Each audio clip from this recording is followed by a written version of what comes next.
Welcome to Tarik Talk, a podcast exploring art, culture, and the stories that shape creative lives. I'm your host, Tarik Mendes, and each episode I sit down with artists and creative thinkers to talk about process, inspiration, and the moments that shape who we become. Thanks for being here. Let's get into today's episode.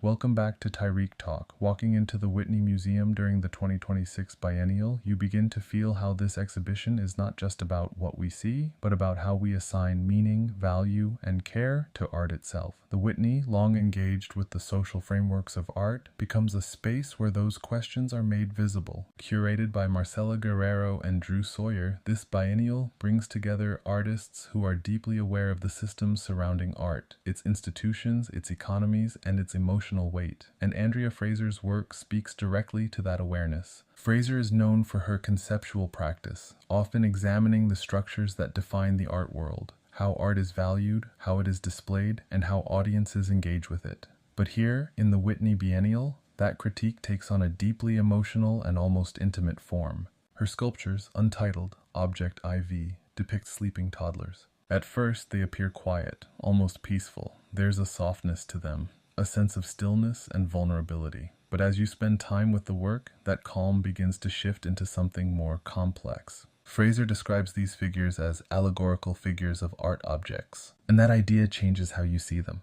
The children are not just representations of innocence or rest, they become stand-ins for artworks themselves, objects that require attention, that depend on care, that hold emotional and psychological value beyond their material form. And materially, these sculptures reinforce that idea. They are made from wax that never fully hardens. Unlike traditional sculpture, which often emphasizes permanence and durability, these works remain soft, unstable, and fragile. They cannot exist unprotected. Because of this, they are encased in plexiglass. That enclosure creates a tension. You can see them clearly, but you cannot access them. They are protected, preserved, and separated. Much like artworks in a museum, the glass becomes both a barrier and a safeguard. And within that space, the sculptures seem to ask something of you. To look, to care, to consider your own role as a viewer. Within the Whitney Biennial, this resonates deeply. This exhibition is concerned with relationships between people, systems, and structures. Fraser brings that conversation into the emotional realm, asking how art itself functions within those relationships.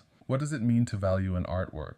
What does it mean to care for it? And how much of that value is shaped by the systems that surround it? These questions become even more layered through the presentation of her work alongside paintings by her mother, Carmen de Monteflores. This pairing introduces a personal dimension, mother and daughter. Two artists, two generations, presented together within the same space. It creates a dialogue not only about art, but about inheritance, of ideas, of practice, of experience. The sculptures, with their focus on care and emotional need, take on new meaning when seen in relation to this familial connection. The Whitney's space amplifies this encounter. As you move through the galleries, you feel the layering of perspectives, historical, personal, institutional. Fraser's work sits within that intersection, quietly but powerfully. And what stays with you is not just the image of the sculptures, but the feeling they evoke. A sense of responsibility, a sense of vulnerability, a sense that art, like these figures, is not fixed or self-contained, but dependent on the ways we engage with it.